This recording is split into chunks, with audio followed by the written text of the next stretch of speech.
Hello there. Tonight, we'll drift into the quiet heart of the mountains, a place where the air feels older, the light softer, and every echo fades into calm. These are the ancient giants of the earth, formed by time, pressure, and patience, the same slow rhythm that shapes us too. Each ridge holds a story. Each stone remembers warmth from the sun and chill from the stars. As you listen, you'll travel along winding paths and silent peaks, learning gentle, soothing truths about the mountains.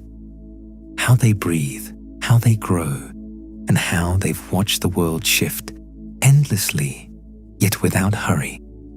So wherever you are tonight, take a deep breath and imagine standing high above the clouds, where the wind speaks in whispers and sleep feels as steady as stone. Let your body rest like earth.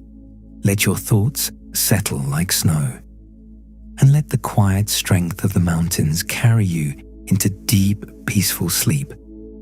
The story of a mountain always begins quietly, not with thunder or eruption, but with a long, patient motion beneath the skin of the earth, a slow exhale that takes millions of years to finish. If you could stand at the edge of time and watch it unfold, you'd see continents drifting like giant rafts upon molten seas. They move so slowly, so silently, that a single inch might take a century to pass. But beneath their calm, the earth is restless, folding, bending, breathing. When these drifting plates meet, they do not fight with rage, but with pressure, a kind of deep, steady insistence that pushes the crust upward, wrinkle by wrinkle, until the land begins to rise. And somewhere in that slow and ancient motion, the first mountain is born.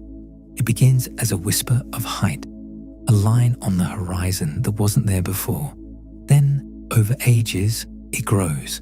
The land heaves upward, layer upon layer, until rock becomes sky. Mountains are, in truth, Earth's slowest miracles, built not by sudden strength, but by quiet persistence. If you could listen closely enough, you might hear them move. Not the kind of sound that touches the ear, but a hum that passes through stone, a vibration older than memory itself, the earth stretching, adjusting, finding balance once more. Even now, every second, somewhere on this planet, a mountain is rising. It happens so gradually that we cannot see it, yet the world is never still. The Himalayas, for example, are still growing. Each year, the Indian plate presses northward into Asia, lifting the roof of the world a little higher. The mountains rise by just a few millimeters, no more than the width of a fingernail. But in the measure of eternity, even that is motion enough to move the sky. It's said that when you stand atop Everest, you're standing on what was once the seafloor. Ancient coral and shells turned to stone.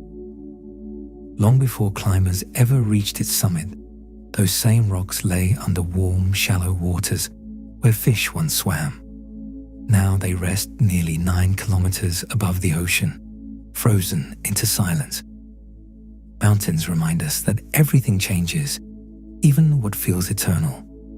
Seas become stone, valleys rise to touch the clouds, and the hardest rock, given enough time, becomes soft sand once more. Some mountains are born in fire instead of pressure, built not by folding, but by the earth's molten heart. Volcanoes. When magma rises and cools, it forms peaks that grow from the inside out, one eruption at a time. A single eruption may seem violent, but in the long rhythm of the earth, it's another act of creation. The lava that hardens becomes new land, fresh, raw, and alive. On islands like Hawaii, you can stand on rock younger than memory, rock that was once fire only decades ago. To touch it is to feel the planet still righting itself. somewhere deep below, molten rivers still move, not angrily, but patiently, building tomorrow's mountains grain by grain, pulse by pulse. If mountains could dream, perhaps they would dream of the ocean, of returning to the place they began. For the same forces that lift them up will one day wear them down. Wind, rain, ice and time, all are sculptors, carving peaks into grace. No summit is eternal. Even the tallest spire will crumble, its fragments carried by rivers back to the sea. And so the circle closes. The mountains that once rose from the ocean will one day become its sand. It's a beautiful symmetry. Nothing wasted, nothing lost. Just transformation, endlessly patient, endlessly kind. When you look at a mountain, you're not just seeing stone. You're seeing time made visible. Every layer a memory, every ridge a line in the earth's diary. And beneath it all, heat and motion, still quietly writing.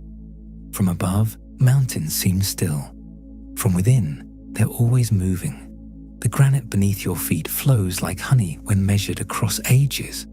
It bends, folds, reshapes itself, even as it appears solid.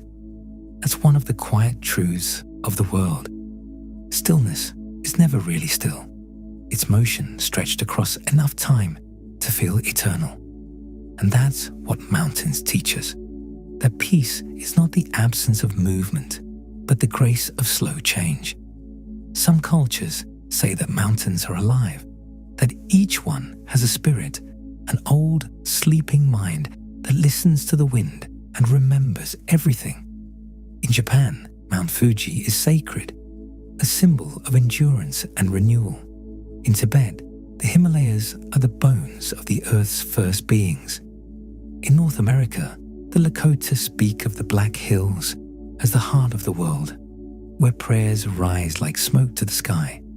Across every culture, mountains are not just stone. They are sentient stillness, the earth made wise. Imagine yourself standing at dawn, high among these ancient spires. The world below still sleeps beneath a sea of clouds. The air is thin, crisp, clean. The sun touches the peaks first, painting them gold before the valleys even stir. There's a moment, just before the wind wakes, when everything feels infinite. You could stand there forever and feel time stretch. You could listen to your own breathing echo against the cliffs. You could almost believe that if you waited long enough, the mountain would speak. And maybe, in its way, it already does. Not in words, but in presence. Not in sound, but in stillness. When you look at the layers of a cliff, you're seeing pages of Earth's memory. Some hold fossils, shells, plants, even the faint outlines of fish. Others show ancient rivers turned to stone. Each line a record of a different world, a reminder that time is not lost, only transformed. So much of human life feels fleeting. The days that blur, the moments that pass before we've even named them. But mountains remind us that slowness is its own kind of wisdom. That even the smallest change, repeated over ages, can build something vast. If you ever find yourself at the foot of a great mountain, place your hand on the stone. Feel its chill, the steady pulse of something that has outlived empires. You are touching both the past and the future at once. That same rock once sat beneath oceans and will someday rest beneath rivers again. You, too, are part of that same cycle, rising, resting, returning. The mountain doesn't hurry, and neither must you. Its peace comes from knowing that everything happens in its own time. No moment wasted, no motion rushed. So as you listen tonight, imagine the earth beneath you, steady, ancient, breathing. The slow drift of continents, the hum of stone beneath silence. You don't need to climb the mountain to find its peace. You only need to be still long enough to feel its rhythm echo within you. Let your thoughts settle like sediment. Let your breath move like wind across peaks. And as the world outside softens, let yourself rest, knowing that even in stillness, you are part of the same endless motion. Mountains speak, not in words, but in shapes and echoes.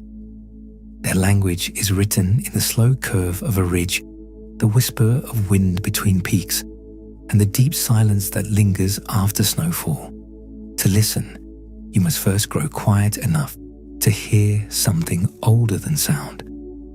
If the earth has a memory, this is where it's kept, pressed between layers of rock, sealed inside ice, carried by rivers that never forget their origin. Every crack, every fault, every grain of stone is a sentence in the earth's unfinished story. A mountain's first dialect is stone. Stone doesn't hurry. It thinks in centuries, not seconds. It shifts and reshapes without ever seeming to move. Granite, the oldest and most patient of them all, began its life as fire. Magma cooling slowly beneath the surface, its crystals aligning like stars frozen in place. Over time, wind and water revealed it again, lifting it to the light. When you touch granite, you're touching something that once glowed in the heart of the world. Limestone speaks differently, its voice softer, more fluid. It's made from the remains of ancient seas, tiny creatures compressed into a single vast memory. When rain touches it, it dissolves ever so slightly, forming caves, arches, and hollows that hum with dripping water. These are the vowels of the mountain, the sounds that echo through stone when no one is there to hear them. Shale, slate, sandstone, each with its own texture and rhythm. The mountain is not one voice, but a choir, layered and resonant. If you listen closely, you can almost feel the conversation between them. Fire speaking to water, time answering gravity. The second dialect is snow. Snow changes everything it touches, softening edges, quieting sound. When the first flakes fall on a mountainside, it's as if the earth exhales. The sharpness of rock becomes smooth, the harsh lines turn to curves. Snow speaks in the hush between moments.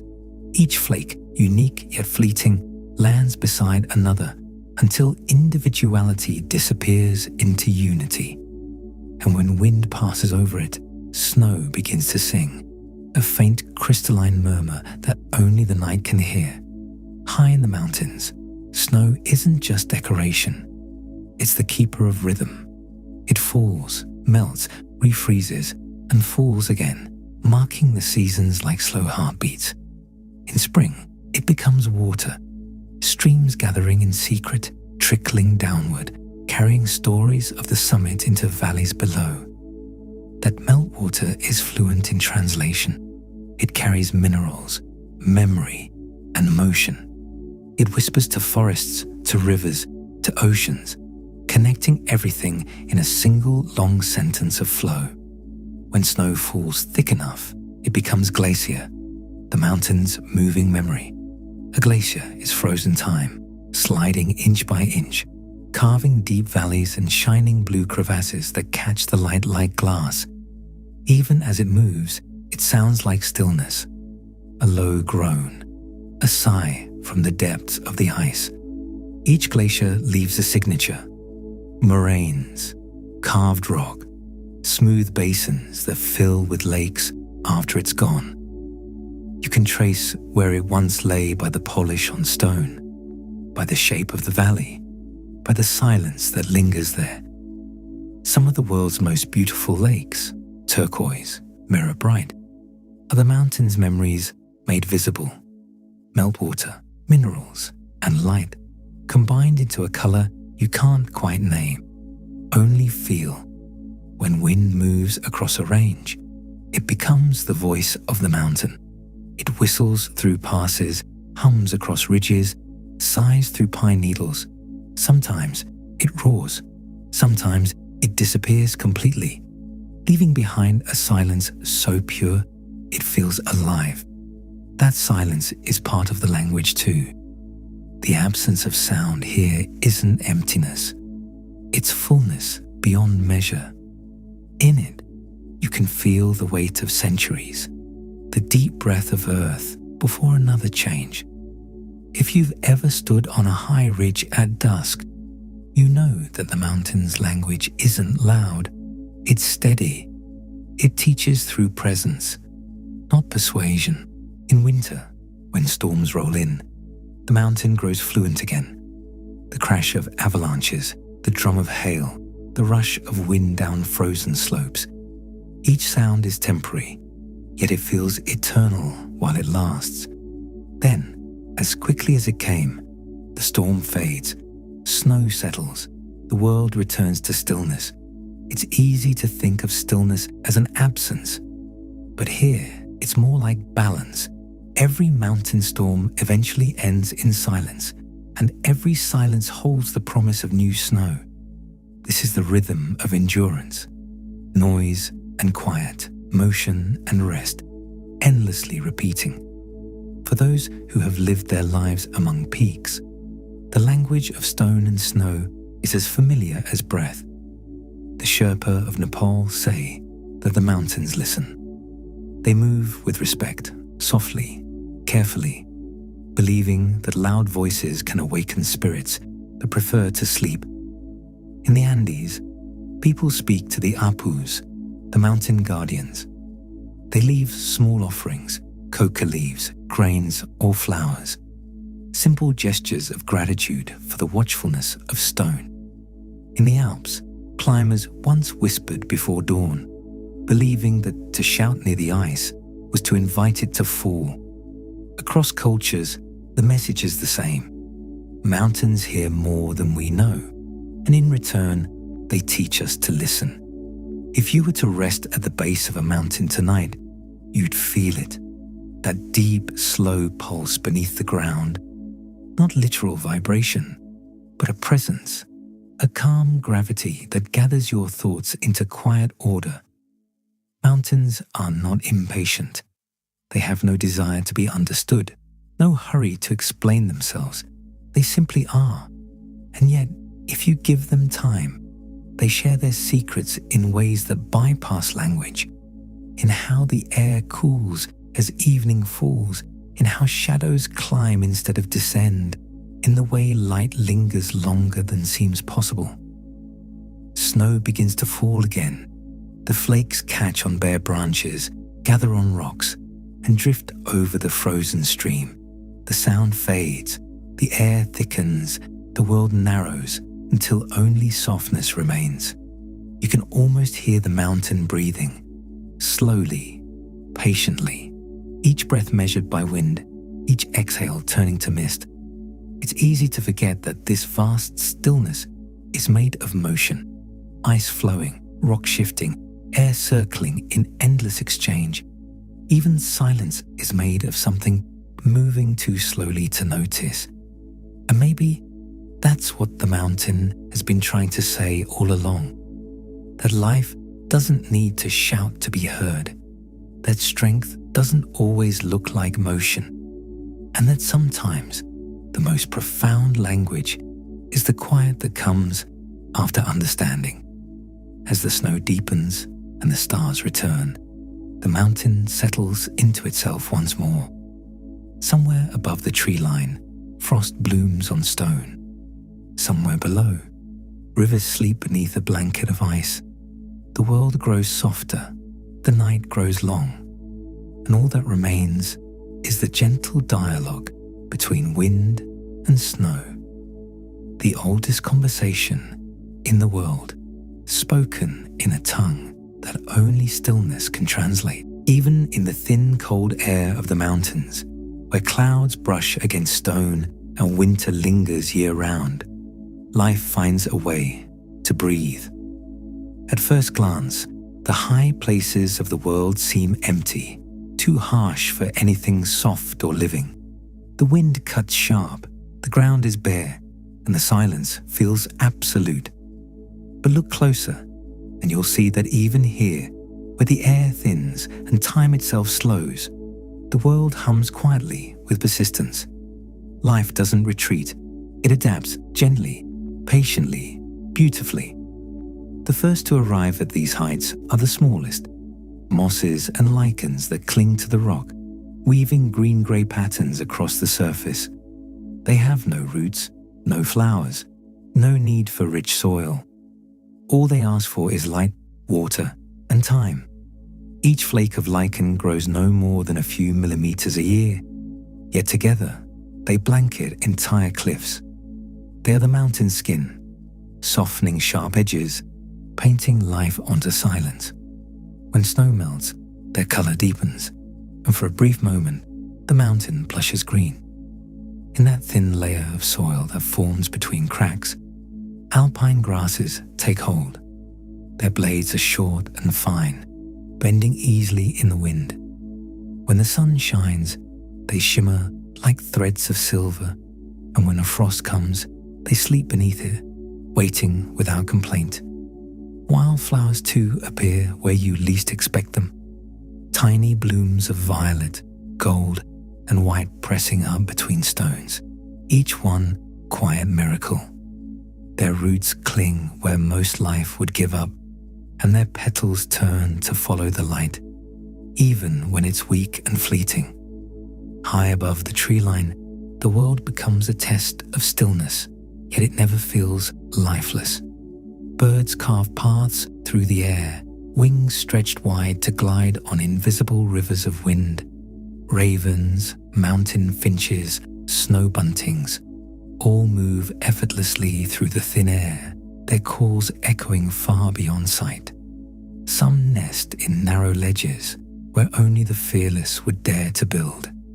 Their songs sound different here, softer, more hollow, like music filtered through time. And then there are the creatures of endurance, the ones who have learned to belong to the mountain completely. The snow leopard, ghostly and quiet, stepping over rock as if it were air. Its paws leave barely a print in the snow, and its breath steams for only a moment before vanishing into the cold. There is no sound when it moves, no rush of motion. It is the embodiment of patience, the mountain given shape and fur. The ibex climbs where no path exists, hooves gripping stone that would crumble beneath anything less sure. They move in silence, as if they've memorized every crack and curve of the cliff long before they were born. In the Andes, the vicuña grazes beneath glaciers, its fur so fine it traps sunlight in threads. In the Rockies, mountain goats stand on ridges that seem too narrow to hold them, their balance effortless, their confidence absolute. In the Himalayas, the bar-headed goose migrates higher than any bird, flying above the peaks where oxygen is barely enough to sustain a breath. It moves through the cold with purpose, tracing the same invisible roads across the sky that its ancestors once did. Every feather, every motion is built for endurance. Even where no animal walks, the mountain is alive.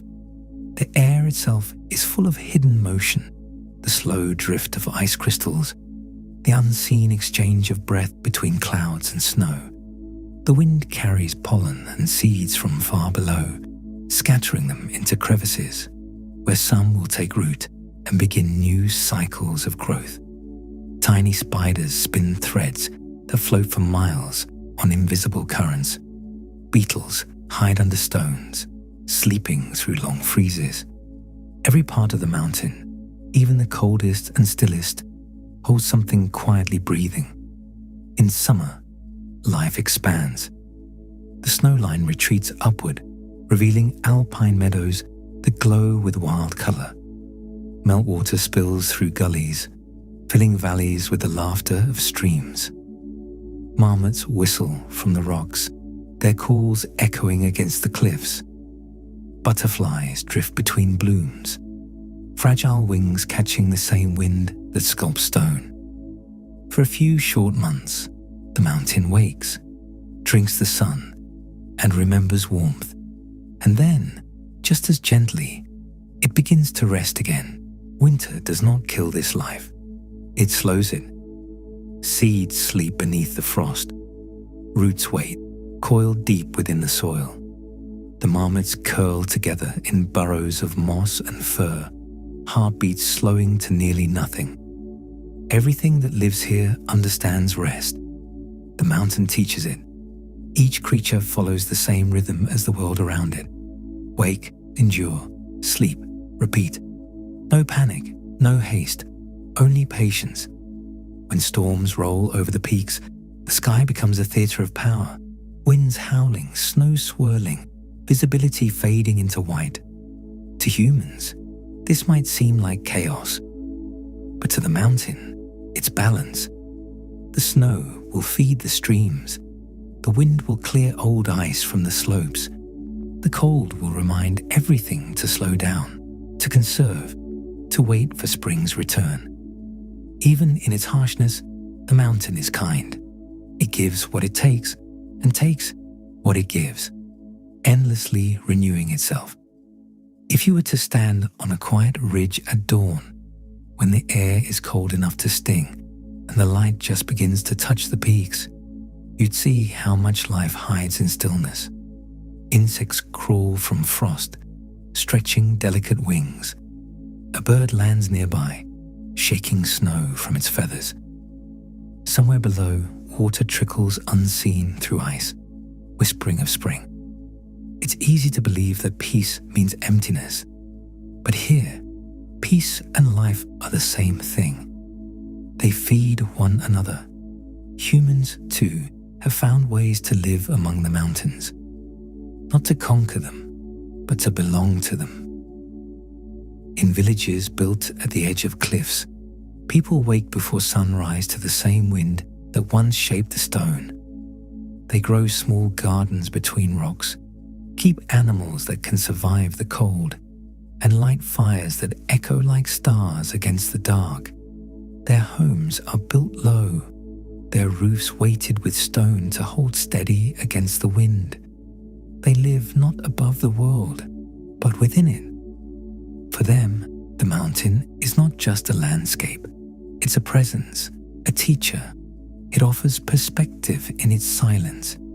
Standing before something so vast reminds them how small and fleeting life can be, and how beautiful that smallness is. It reminds them that strength can be quiet, that endurance can be gentle. The mountain does not shout, yet it shapes the weather, the rivers, the very path of clouds.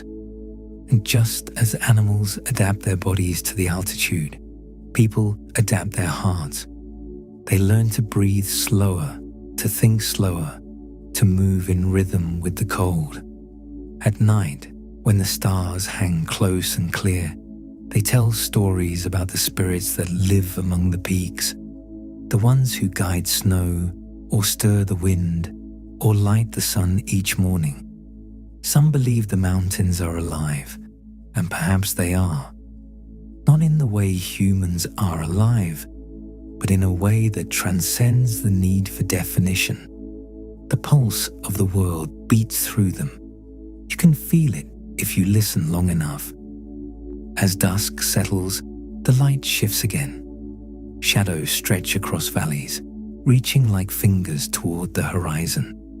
The animals retreat, the wind slows, and the cold begins its quiet work. Ice forms along the edges of streams. The air becomes still, crystalline, perfect. Above, the peaks glow faintly in the last traces of sun, a deep rose fading into violet, then into blue, and finally into night. If you listen carefully, you can almost hear the mountain breathe out, one long, slow sigh as it settles into its evening rest. The life that hides within it does the same. The flowers close, the birds fall silent, the snow stills, and though everything seems to sleep, the world continues its soft motion beneath the stars. Somewhere deep below, Roots still drink, seeds still wait, rivers still murmur. Life never stops. It only slows to match the pace of peace. The mountain shows us that rest isn't the end of movement.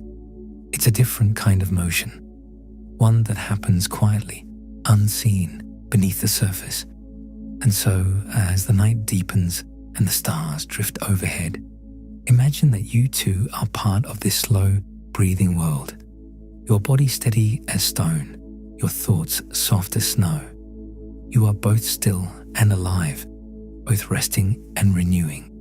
Just as the mountain carries life even in its coldest silence, you carry light even in your deepest sleep. As night settles over the mountains, time begins to loosen its hold.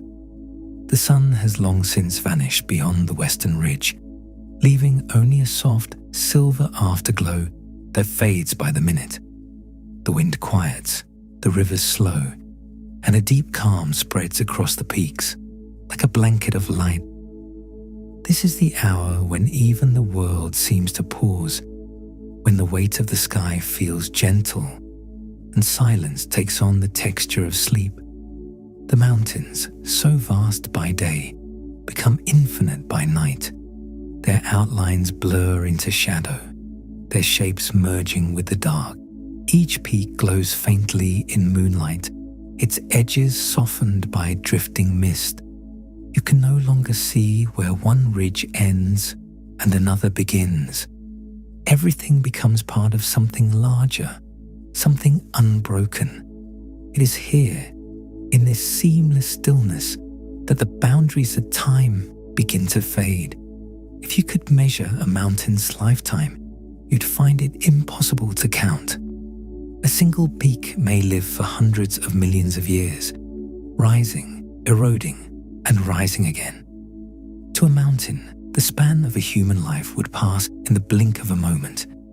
And yet, for all their enormity, mountains exist not apart from us, but alongside us, sharing the same sky, the same breath of air, the same rhythm of day and night. We are brief sparks in their long dream, and still, we belong to the same story. Time here is not linear, it's circular, like the slow turning of the earth. Snow falls, melts, flows, and returns. Rock breaks, drifts, and becomes whole again. Even what seems unchanging is always in motion. But the motion is too slow for the human eye. That is the secret of stillness. Not the absence of movement, but a rhythm so calm it feels eternal. The mountain is never frozen in time. It simply moves at the pace of peace. When you listen to the wind high among the peaks, you're hearing echoes from 1,000 seasons. The air itself has traveled from distant oceans across forests and plains to brush softly against these stones. It carries the salt of the sea, the warmth of deserts, the pollen of unseen flowers. And now it carries quiet, the mountain's voice reduced to a whisper. If you close your eyes, you can almost feel that wind move through you too, erasing all sense of hurry, all measure of hours. Below, the rivers gleam in moonlight, silver ribbons weaving through shadow. Each one begins as a trickle from melting ice, joining with others, finding its way down through forests and valleys. Some will reach the sea, some will vanish into the earth, but all are part of the same endless return. The water that once touched a mountaintop may someday rise again as mist, drift as cloud, and fall once more as snow. In the mountain's rhythm, there is no end, only transformation. You can feel that same rhythm inside you if you listen closely. The slow pulse of your breath, the gentle rise and fall of your chest, each inhale carving space, each exhale softening the edges. In this quiet, your thoughts begin to dissolve like fog, their weight lifting as the night deepens. The mountain does not rush, and neither must you. The stillness you feel now is not emptiness. It's a vast, patient calm. the kind that asks for nothing but your presence. Somewhere in the distance, a single star falls, a soft flicker of light crossing the horizon before disappearing into the night. For a moment, you think of all the stars that have watched over these mountains since before there were names for them. The same constellations that guided wanderers and dreamers now shine on you. Their light has traveled across centuries just to arrive here, in this breath, in this quiet moment of rest. It's humbling to think how small we are in the grand stillness of things. Yet somehow, that smallness brings comfort.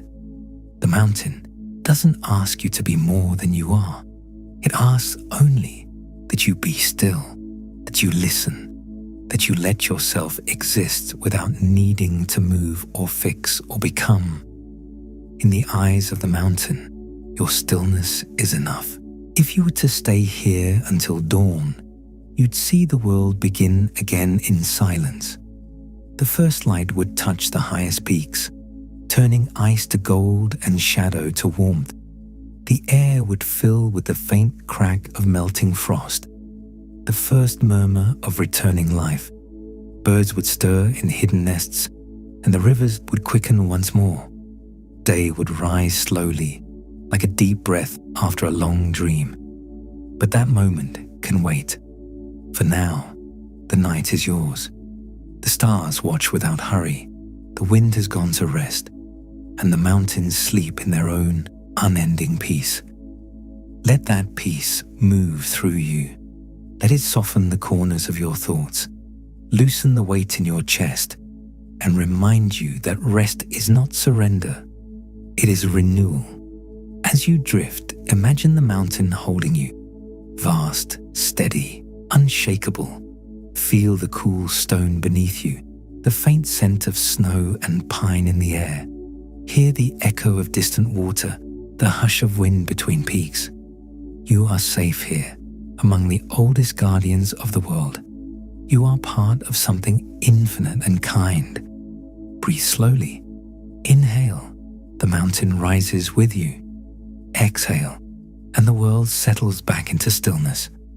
The night deepens, the stars fade into cloud, and somewhere between waking and sleep, you join the quiet rhythm of the mountains. You become part of their silence, timeless, unhurried, whole. And as you rest, the world continues its gentle turning, carrying you with it ever deeper into peace. The mountain waits, and so do your dreams.